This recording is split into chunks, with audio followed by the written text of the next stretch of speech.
Rafa Rius, ¿qué hay? Buenos días. Hola Manolo y nuestra audiencia, buenos días. Pues vamos a contar cosas, ¿te parece? Me parece muy bien. Empezamos por elecciones, pero no va a ser por las de aquí. Después continuaremos con las de aquí. Sí, bueno, la historia interminable. Muy En bien. algún sitio o en otro siempre hay elecciones. Vamos a Guatemala, que tú lo titulas Guatemala o Guatepeor, entre Sí, paréntesis. bueno, perdón por el chiste viejo y malo, Bueno, pero no se me ocurrió otra cosa. a ver, Pues bueno, eso, Guatemala, que por cierto no habíamos hablado todavía de él, es de los pocos que nos quedaban en América Latina. bien, Guatemala es un país, por situarnos, como siempre solemos hacer, sitúalo. es un país de América Central, en la frontera sur de México, junto a las selvas de Chiapas. Tiene muchos volcanes, tiene bosques tropicales y tiene también bastantes sitios arqueológicos mayas. Y la capital, Ciudad de Guatemala, se llama igual que el país, como pasa en el vecino del norte, en México. Pues la ciudad, según cuentan los que han ido por allí, es muy bonita, que conserva una de las una especie de barrio que se llama la Antigua Guatemala, al oeste de la capital, que dicen que es una de las zonas coloniales mejor conservadas. Y bueno, desde el punto de vista natural, pues tiene el lago de Atitlán, que está formado en un enorme cráter volcánico, rodeado de campos de café, de aldeas idílicas, en cuanto al paisaje natural. En cuanto al paisaje humano, no es tan idílico. Es un país que es, bueno, dentro de Centroamérica no es de los más pequeños. Tiene 108.000, casi 109.000 kilómetros cuadrados, aproximadamente una quinta parte de lo que es España. La moneda es el quetzal guatemalteco. Tiene una población en el censo de 2021 de 17 millones. Y Guatemala sigue siendo un país predominantemente rural.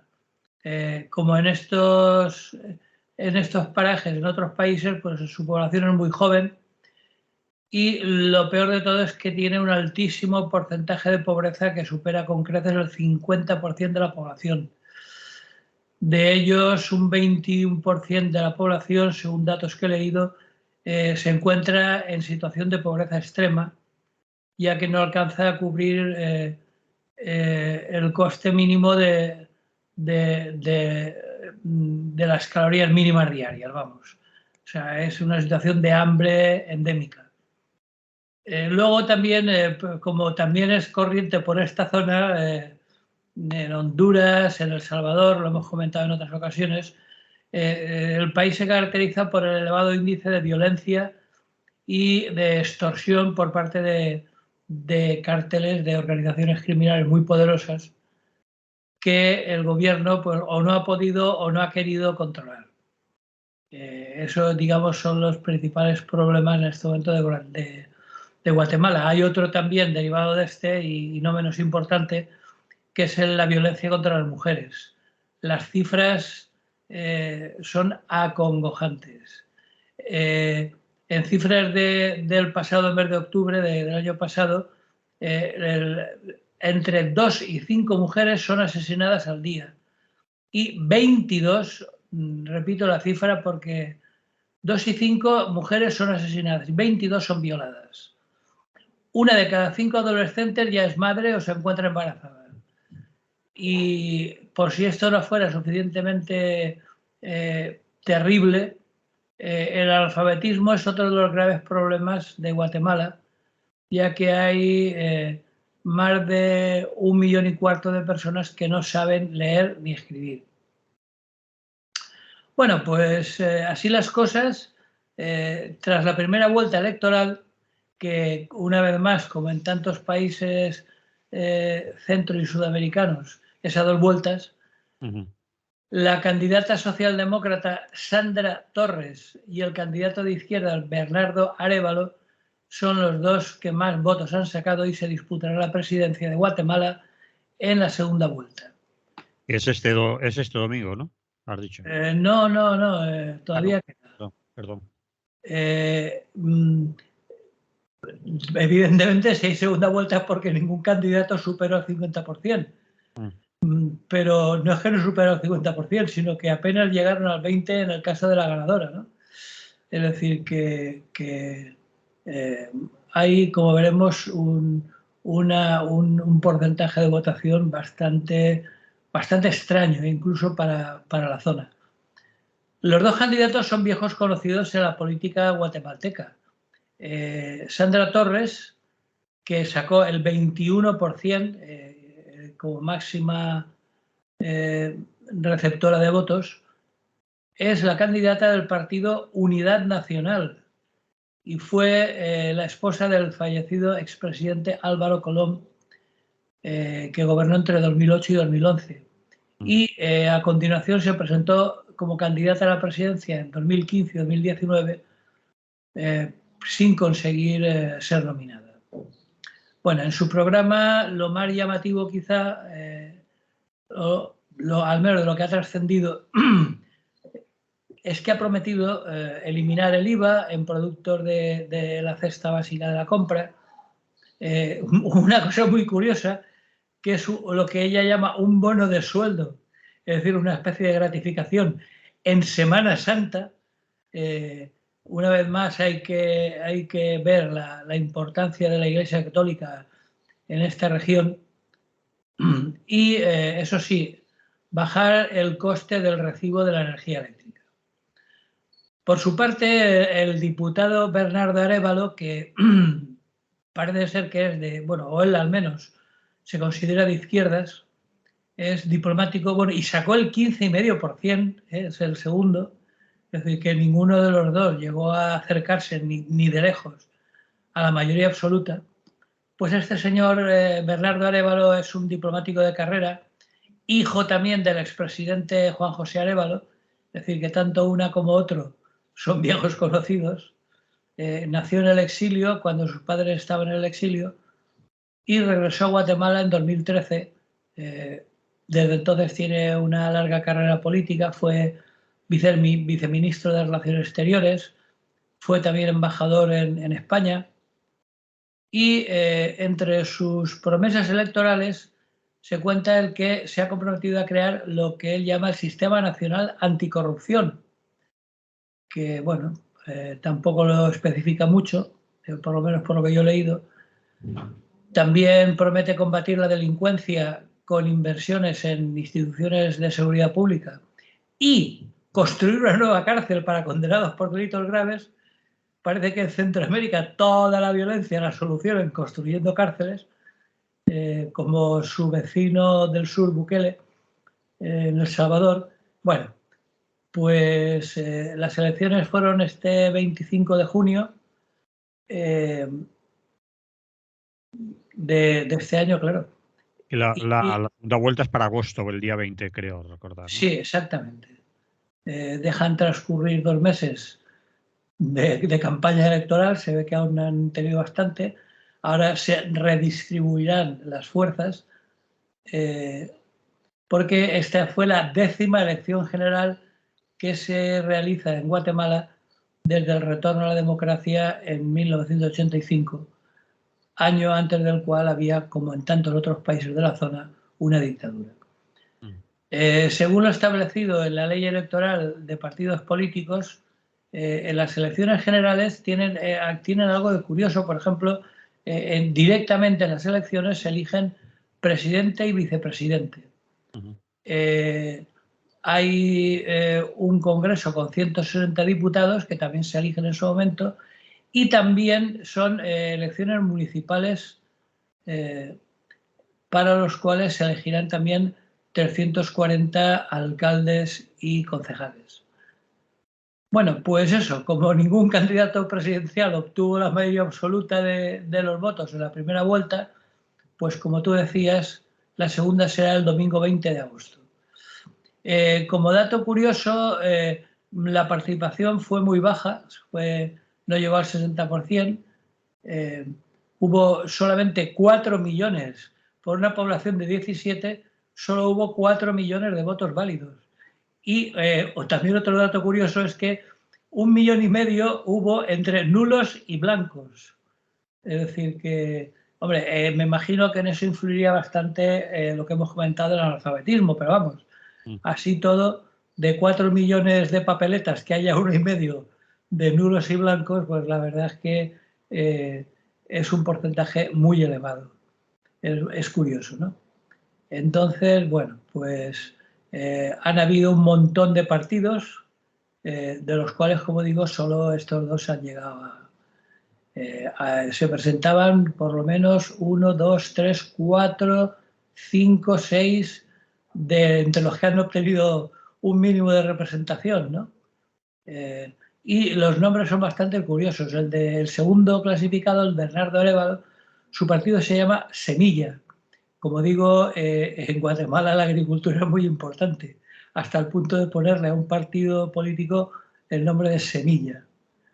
El tercero también tiene un nombre bastante deportivo, que recuerda a los animadores deportivos. Se llama Vamos. ¡Vamos, vamos! En fin, parece ser que no les han hecho mucho caso porque no ha llegado ni a la segunda vuelta. El cuarto también es muy curioso, un tal Armando Castillo, y su partido es muy optimista. Se llama Viva. Y bueno, los otros, pues eso, hay uno que se llama Cabal, otro Valor. Y por último, el último que ha obtenido 250,000 de votantes, que se llama Vox. Ojo, con S, no con X, Vox. Vale. Que en español de la zona sería voz. Sabemos que ahí la Z la pronuncia en S. Pues bueno, resumiendo, Guatemala, que es un país con gravísimos problemas y que siguen en las mismas. Como decía Einstein, si quieres que el resultado sea diferente, no repitas lo mismo. Bueno, pues en Guatemala a la segunda vuelta van dos políticos, o una política y un político viejos conocidos, que por lo que se ve tampoco aseguran ninguna nueva receta para solucionar los gravísimos problemas de hambre, pobreza, incultura, en fin. Es una zona muy castigada, es la típica zona cafetalera donde las multinacionales norteamericanas hacían su agosto. En fin, veremos y volveremos sobre ello en agosto cuando la segunda vuelta nos dé un presidente definitivo y veamos si se explica un poco más. Muy bien, pues entonces lo dejamos ahí, lo de Guatemala. Sí. 20 de agosto, segunda vuelta. Has contado lo que ha sucedido en la primera y hemos oído un perfil de cómo está el país, así por encima. De todas maneras, el que quiera saber más, pues en las redes normalmente puede encontrar información más detallada, datos. Sí, en las redes hay abundante información. Otra cosa es que las fuentes sean fiables, pero en fin, si bucea un poco puede tener información detallada si le interesa este país tan desconocido, situado junto a la región de Chiapas, al sur de México. Muy bien, vamos a un segundo tema. El imposible viaje al centro del Partido Popular. Sí, nos venimos para acá y como tú decías, vamos a ver un poco cómo está el ambiente de cara al inminente inicio de la campaña electoral y en este caso por lo que se refiere al PP, que no es ni de centro ni de derecha, sino de todo lo contrario, que decía, creo que era Jardín Poncela.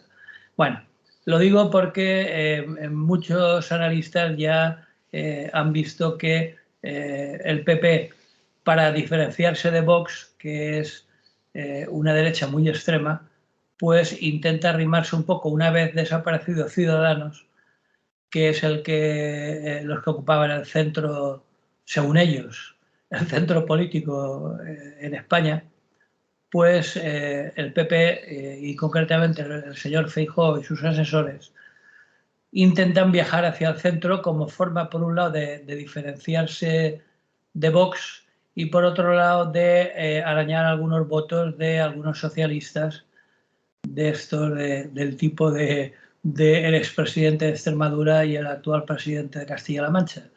De estos que son socialistas, ellos sabrán por qué. Y que según dicen va a haber un trasvase relativamente importante de votos de los socialistas más tibios hacia el Partido Popular, y eso es lo que intenta rentabilizar. Porque España durante bastante tiempo era considerada una excepción en Europa. En el sentido de que, según decían en aquel momento, por la traumática experiencia de 40 años de franquismo, pues no tenía un partido explícitamente de extrema derecha.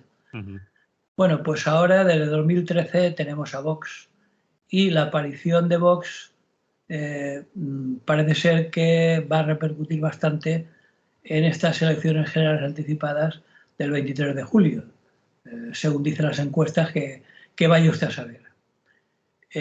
Lo que es evidente, por lo que se refiere al PP, es que Vox es fruto de las divisiones internas y del ideario continuamente cambiante de la derecha posfranquista, ¿no? Perdón. Bueno, toma un poquito de agua, que te has atascado. Me he atascado. Atascado, vamos allá. Sí. Estaba diciendo que, bueno, mucha gente lo tiene claro, pero a veces hay que recordarlo. Vox es podríamos decir, una excrecencia del Partido Popular. Sí, una excrecencia, pero bastante natural, ¿eh? Es decir, Sí. De hecho, en aquellos tiempos se decía que cuando apuntaban que en otros países de Europa ya existía y empezaba a despuntar la extrema derecha, en España se decía, ¿para qué queremos extrema derecha? Ni tenemos al PP, donde un importante sector manifestaba claramente su nostalgia franquista. Bueno, pues en 2013 lo manifestaron más todavía y bueno, ahora ya las supuestas izquierdas socialdemócratas pues tenían una cantinela continua que decían que había que contener esa tendencia reaccionaria, frenar la ola ultraconservadora, hacer un cordón sanitario a la extrema derecha. En fin, hasta el momento parece que la estrategia no les ha funcionado, como se pudo ver en las pasadas elecciones, y como tampoco lo ha hecho por otra parte en Francia o en Italia. Pero de momento insisten en la estrategia. ¿Y en qué se basa la acusación? Pues es evidente que los orígenes del PP se remontan al franquismo. Es decir, por hacer un poco de historia, no hay que olvidar que su fundador fue ministro de Franco, y la mayoría de los dirigentes del partido son hijos o nietos de las élites políticas franquistas, ¿no?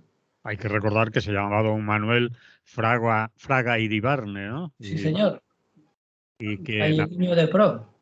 nació con las siglas de Alianza Popular. Sí, fue exministro de Información y Turismo durante la dictadura,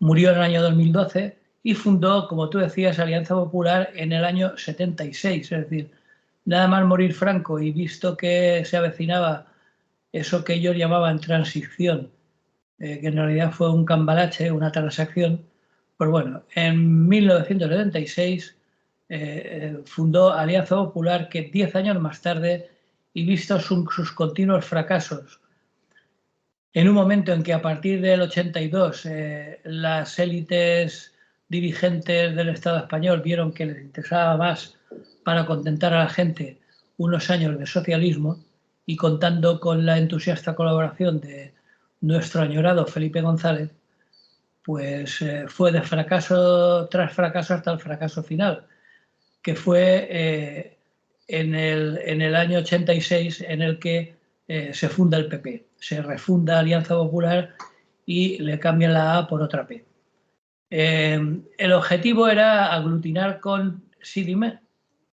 ¿Decías algo, Manolo? No te decía nada. Aglutinar a diferentes fuerzas de la derecha en España, ¿no? Que estaban divididas en diferentes... Sí, pero no la derecha esa que en Europa llaman civilizadas, Sí, no. era la derecha procedente del franquismo, ¿no?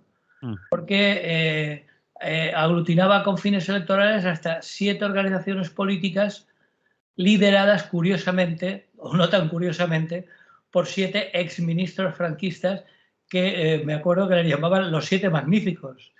Mm. Ignoro lo que tendrían de magníficos, pero así se les llamaba. Y abarcaban las 7 familias políticas del régimen. Había tecnócratas, había democristianos, residuos falangistas, nacionalistas tradicionalistas, es decir, los antiguos carlistas. De hecho, había un partido que se llamaba Partido Carlista, Mm. y católicos con fuertes vínculos con el Opus Dei. De todo ese conglomerado de fuerzas postfranquistas nació AP y posteriormente, 10 años después, en el 86, el Partido Popular. O sea que no es tan extraño que se hayan considerado de derechas, ¿no? Intentaban llenar el vacío político que había dejado Franco, vacío político según ellos, según otros muchos fue un descanso, pero bueno. El que más ha analizado la época, curiosamente, es otra persona bastante viajera, Jorge Bestringe, Sí. que estuve viendo yo, sí, es el primer secretario general de Alianza Popular, que luego intentó entrar al Partido Socialista y no fue aceptado. Es profesor universitario y parece que, bueno, por lo que yo he leído de él, es uno de los que, aparte de sus vaivenes, de los que mejor analizan la época, ¿no? Porque los que dice Jorge Bestringe es que la intención de todo este mosaico de fuerzas posteriores al franquismo, pero muy ancladas en él, según Bestringe, era su motor era el miedo a quedar excluidos del sistema, ¿no?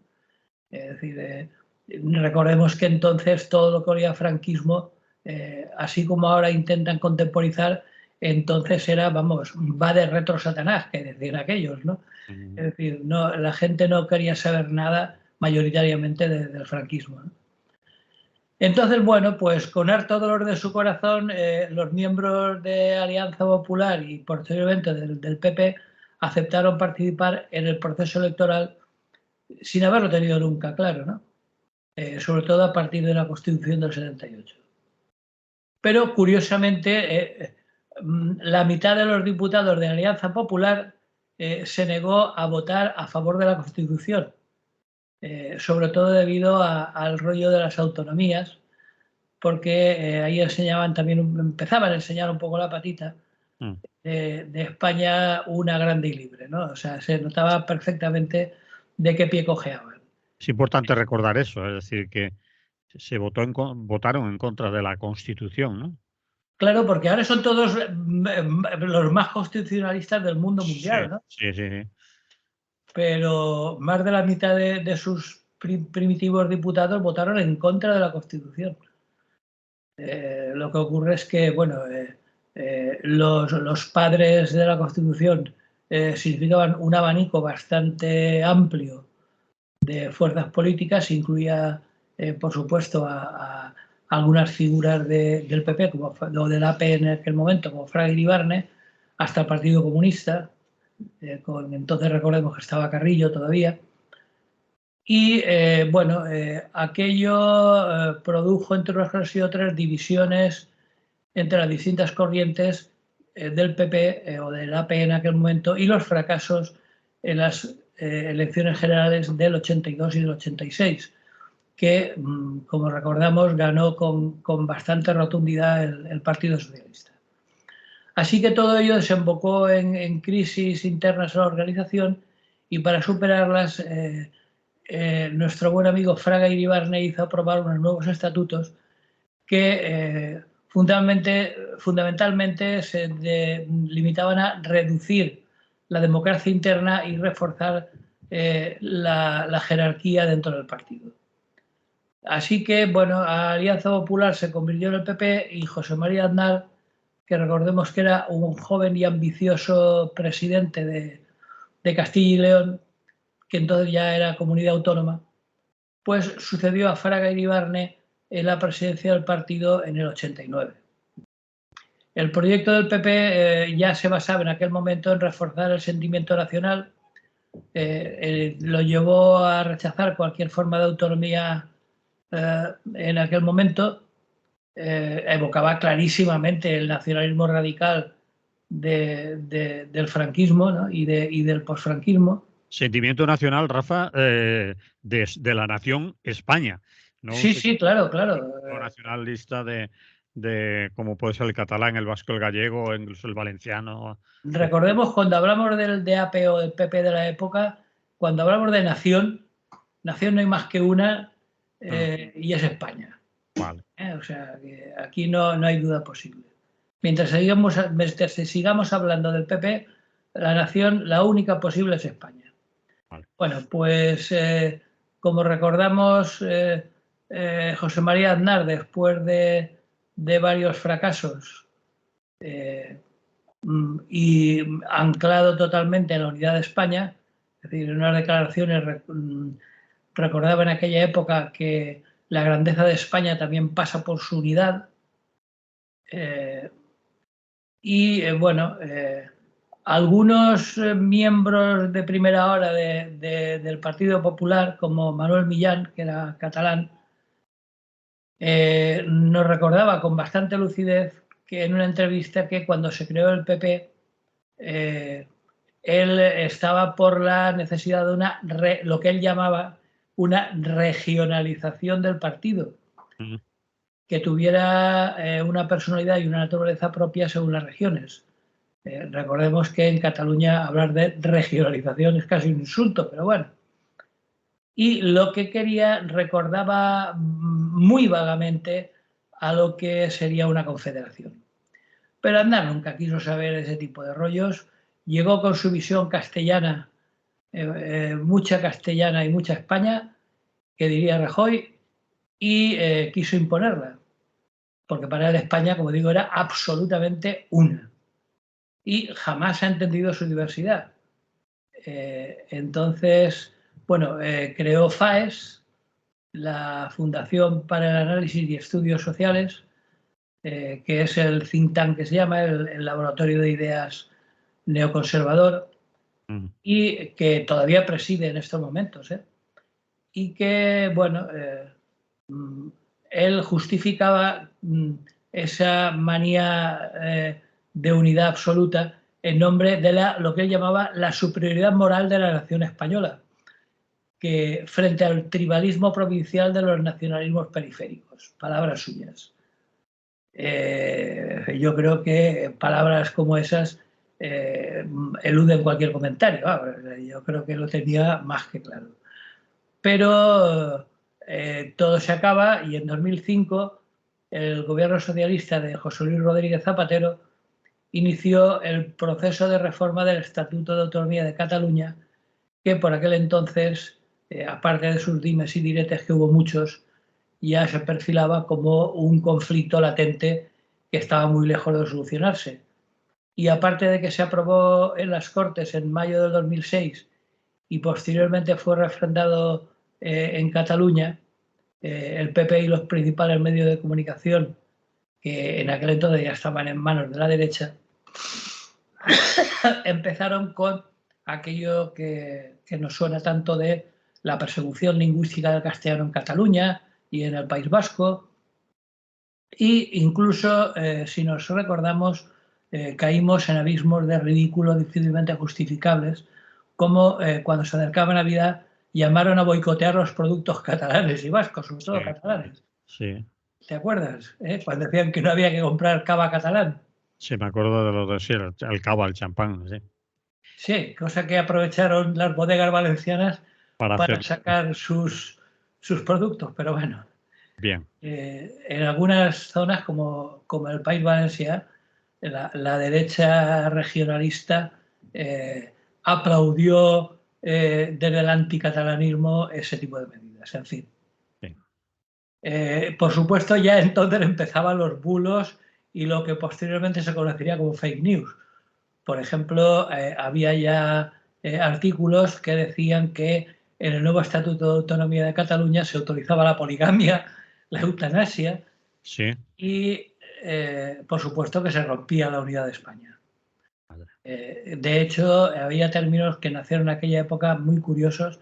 Hablaban no solo de su desintegración, de la desintegración de España, sino de su balcanización.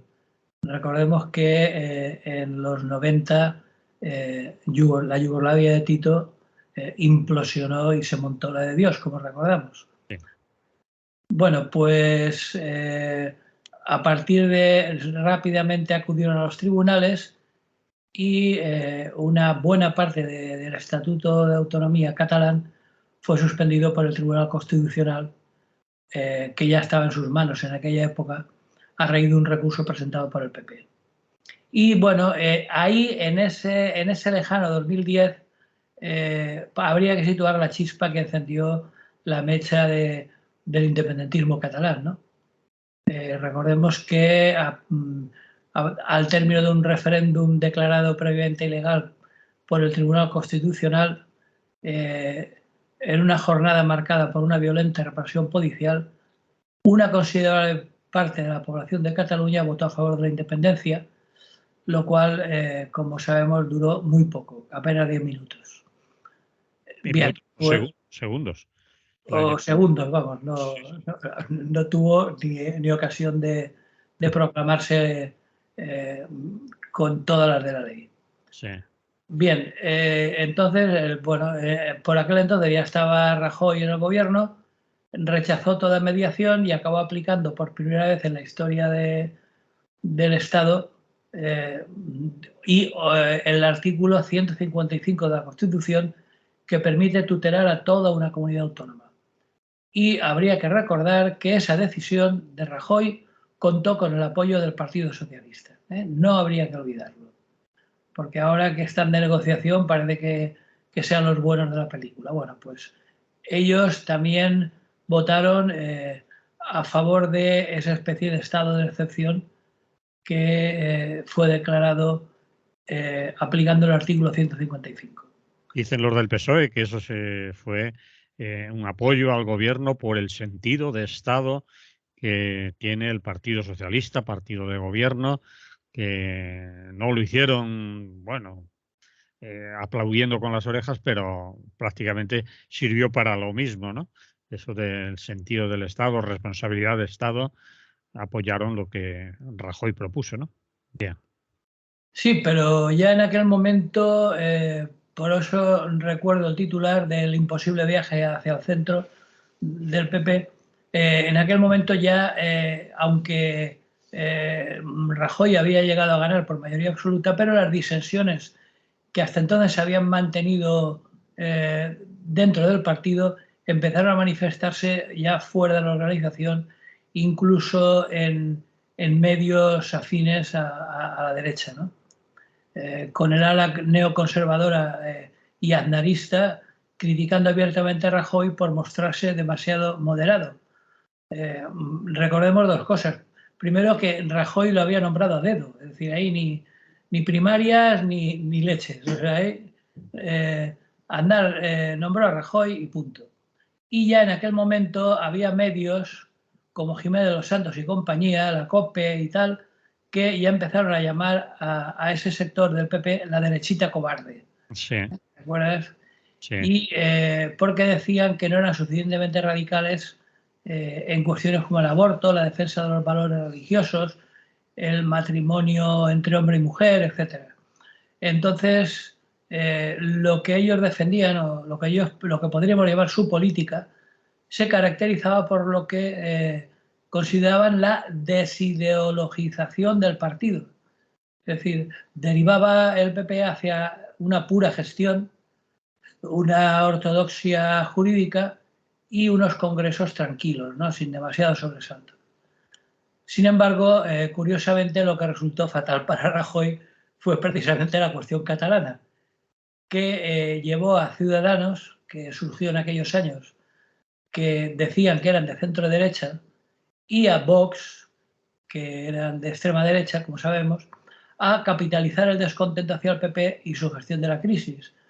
Entonces, después de 6 años al frente del gobierno, Rajoy fue destituido en junio de 2018 por una moción de censura presentada después de que, tampoco lo olvidemos, su partido fuera condenado en un caso insólito en la historia de la democracia española por corrupción institucionalizada en el caso Gürtel, que era una red que, como recordamos, malversó hasta 43 millones de euros en favor del PP.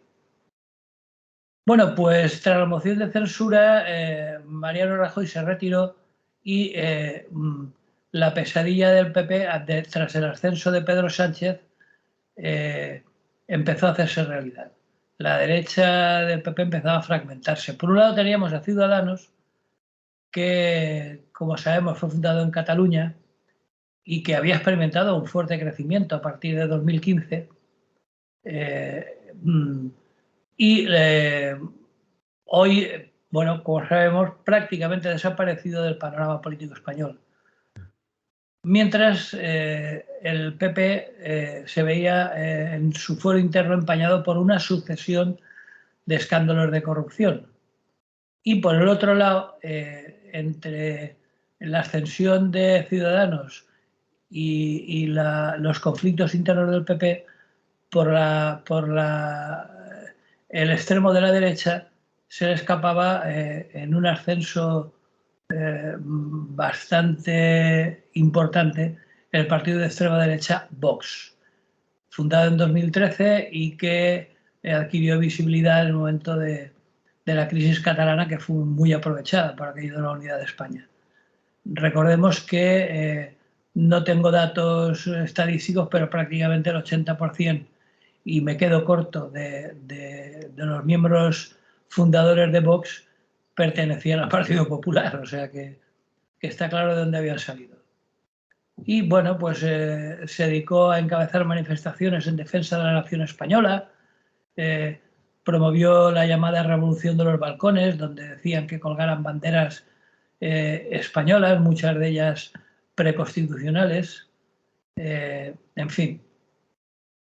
El rápido ascenso de Vox en las elecciones autonómicas y municipales del pasado 28 de mayo lo ha llegado a convertir en la tercera fuerza política, mientras que el PP anda un poco atónito y disperso sin saber muy bien si no dejar que se le escapen votos por la derecha o recuperar votos de Ciudadanos y del PSOE por la izquierda, bueno, por el centro, vamos. Pero lo tiene bastante difícil, ¿no? Porque siempre ha sido partidario declarado, al menos en sus sectores más ultras, del nacionalismo español, ¿no? De la unidad de España y de todo aquello, ¿no?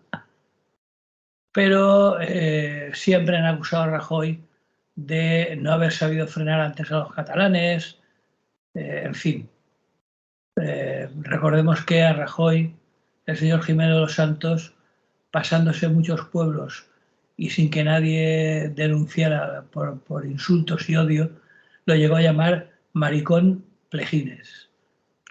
¿Te acuerdas también de ese término que utilizaba a diario? Maricón plejines, sí. Sí. En fin, haciendo referencia a su supuesta orientación sexual, en fin. En fin, sí. Verdaderamente penoso. Sí.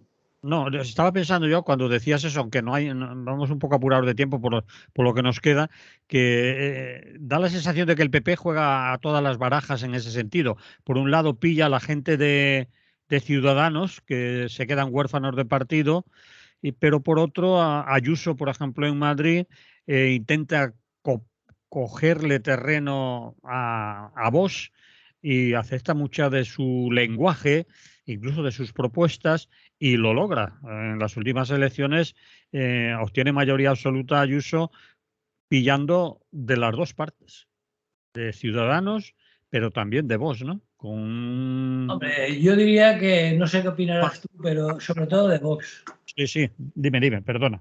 No, eso, que pillaba del centro y de la derecha, pero sobre todo en el caso de la señora Ayuso pillaba sobre todo de la derecha, por lo que se trasluce de su discurso, ¿no? Porque no se apean, es decir, y además se repiten como el ajo, es decir, siempre están repitiendo lo mismo, ¿no? Es decir, se caracterizan por el ultraliberalismo económico, del laissez-faire, laissez-passer, todo vale, la unidad de España, por supuesto, y el rechazo de los nacionalismos vasco y catalán, sobre todo, ¿no? Y lo único que los distingue es el grado de virulencia, ¿no? de cerrazón que muestran hacia estos últimos, ¿no? Bueno, con un olvido casi total de cuestiones sociales y una nostalgia más o menos asumida del pasado franquista, que a la más mínima, pues como digo, se les nota, vamos. Porque además muchos de los dirigentes, tanto de Ciudadanos como del PP como de Vox, han pasado por FAES, que es donde les han leído la cartilla y donde han aprendido lo que saben, ¿no? Bueno, también no hay que olvidar que los llamados medios de comunicación, que hay algunos claramente militantes, por ejemplo, Intereconomía, cuyo presidente recibe generosas subvenciones de la Comunidad de Madrid, y que se pasan 24 horas al día dando la barrila con el discurso de siempre, vamos, con el que ya no sabemos de memoria. Entonces, bueno, surgieron potentes redes de medios FM y digitales neoconservadores que brotaron a partir del año 2000 con la segunda legislatura de Aznar y donde se jactaban de exhibirse sin complejos, ¿no? Entonces, bueno, pues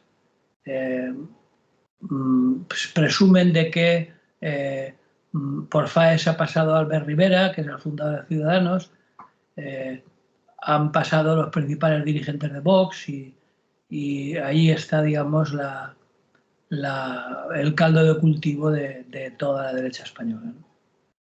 Entonces, bueno, pues a pesar de que intente mantenerse equidistante, como tú decías, pero en realidad, sobre todo en Madrid, que no solo es la sede del gobierno, sino el bastión del neoconservadurismo durante los últimos 20 años, pues se explica que esta corriente de reideologizadora y basada en las ideas de Aznar, de la que por cierto procedía también Pablo Casado, que fue, como recordamos, defenestrado como consecuencia de violentos conflictos internos. Y bueno, cuando ven que las cosas van mal, pues ¿qué hacen? Pues empezar de nuevo. Y empezar de nuevo significa la elección de Núñez Feijóo, que, como sabemos, fue presidente de la Xunta de Galicia durante 13 años, para suceder a Casado en la dirección del partido. Y el señor Núñez Feijóo pues, intenta, sin demasiada convicción, poner el acento en la gestión económica, en que es un buen presidenciable, en fin. Y, por supuesto, evita a toda costa entrar en cuestiones sociales o morales. Así que el movimiento estratégico de regreso al centro que el PP intenta emprender con frecuencia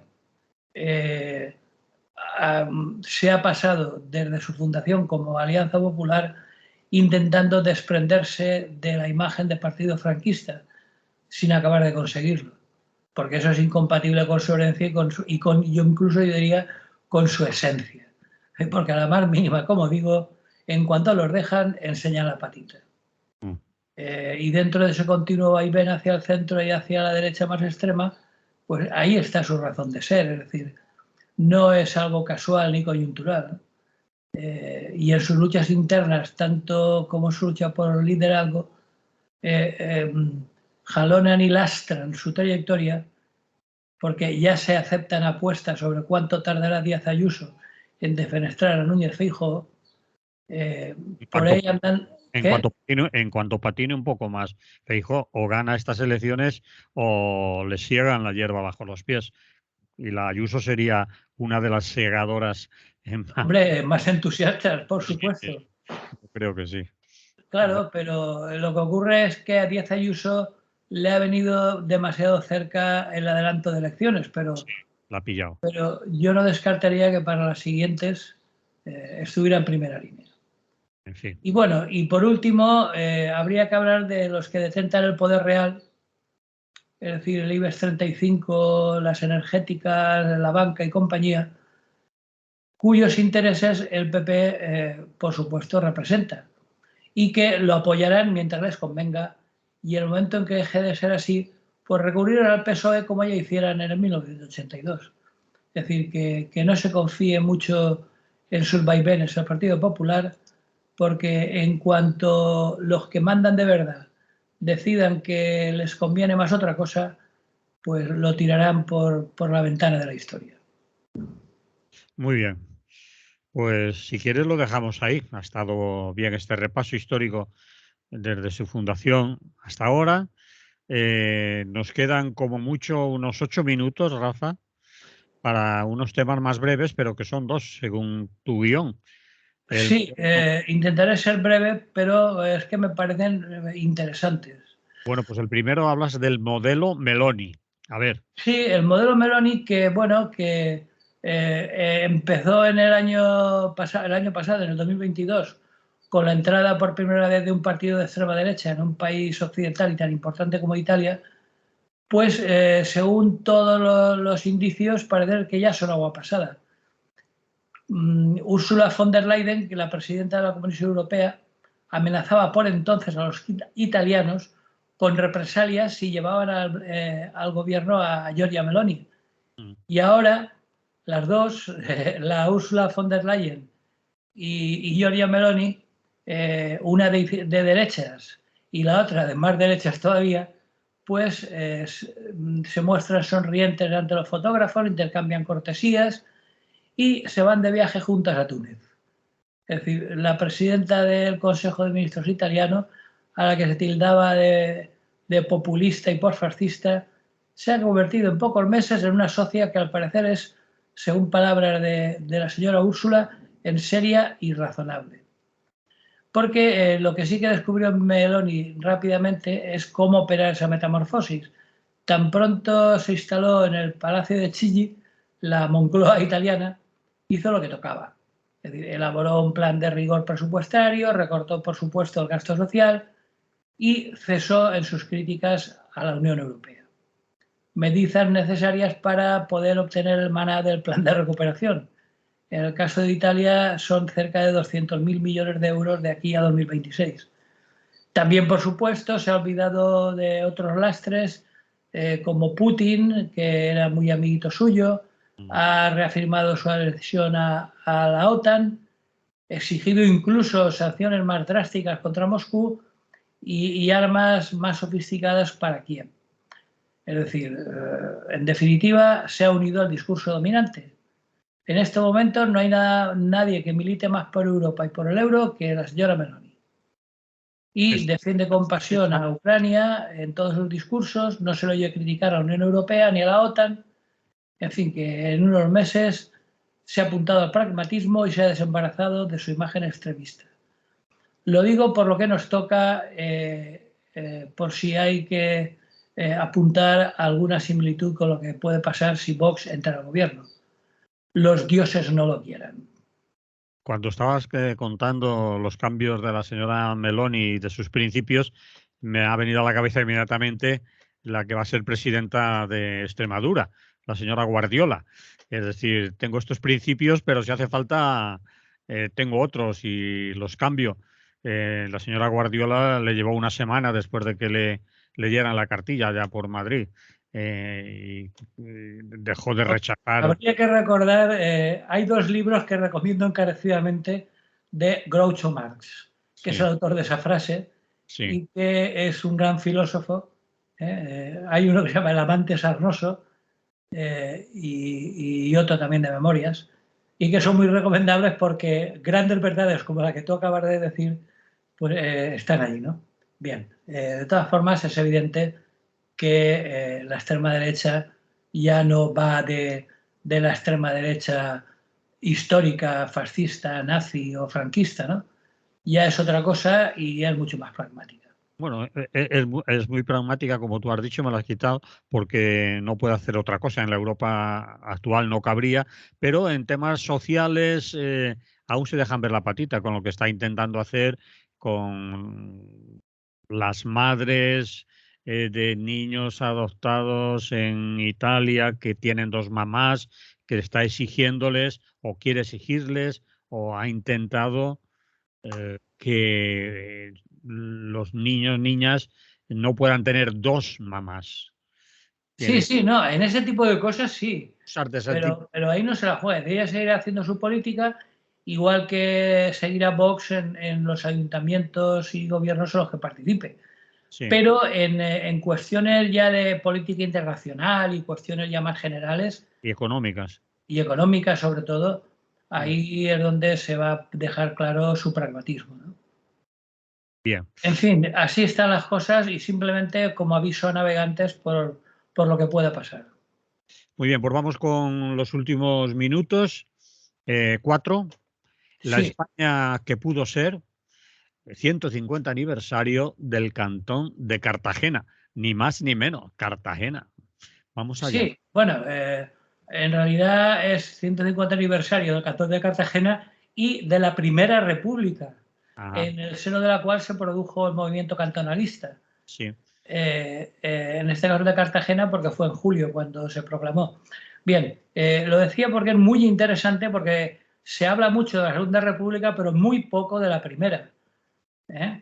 Recordemos que en 1868 se produjo en España una revolución conocida como la Gloriosa y después de muchos vaivenes políticos en un siglo tan absolutamente convulso como fue el 19 en España, recordemos que hubo 3 guerras civiles carlistas y 2 guerras coloniales, la de Filipinas y la de Cuba, por no hablar de un número considerable de pronunciamientos militares y golpes de Estado, entre otros el que acabó con la Primera República, que fue el de Martínez Campos, que se subió al caballo en el castillo de Sagunto y proclamó la restauración de la monarquía borbónica.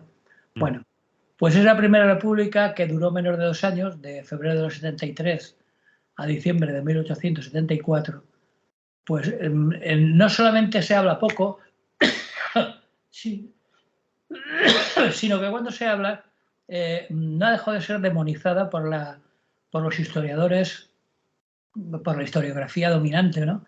La asociaban continuamente con el desorden, con un cantonalismo que continuamente caricaturizaban como sinónimo de separatismo o de fragmentación del Estado, que incluso figura así en la definición de cantonalismo de la Real Academia Española, o sea que se mantiene, cuando en realidad, si, aun siendo cierto que se caracterizó por ser un periodo de inestabilidad política y social, pero lo lamentable es que nunca llegaremos a conocer los caminos que se habrían ido abriendo de no ser por ese golpe de Estado de Martínez Campos el segundo, que terminó con la experiencia republicana y que debe ser considerado como responsable último este golpe de Estado de no solo de la restauración borbónica, sino de todo lo que ha venido después.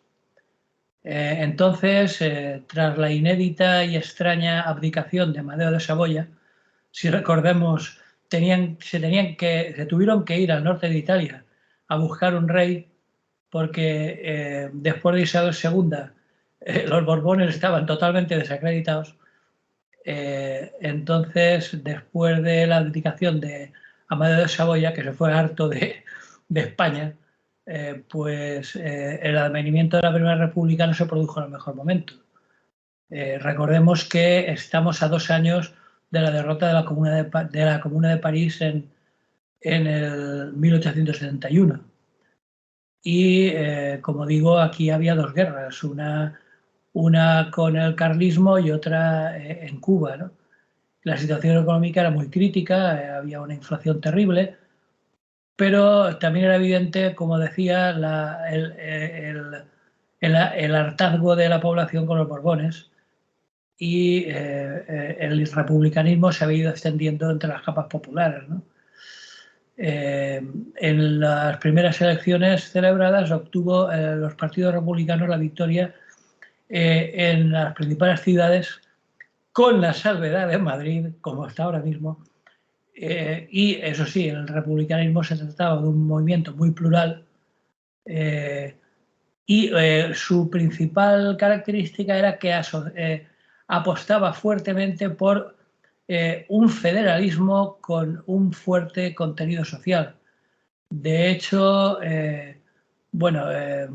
declaraba ser partidario del reparto de tierras, del fin de las guerras coloniales, la evolución de la esclavitud, que por entonces todavía coleaba, la separación de Iglesia y Estado, y que, su saludo era muy curioso y revelador. Ellos se saludaban diciendo salud y federación.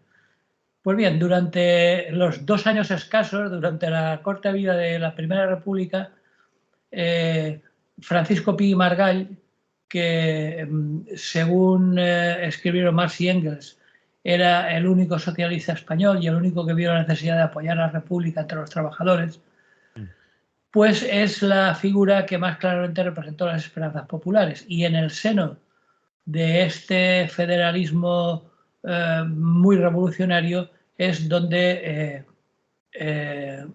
surgió el 18 de julio, fecha, por cierto, bastante curiosa, de 1873, pocos días después del estallido del movimiento cantonal, se proclamó, como digo, el Cantón de Cartagena.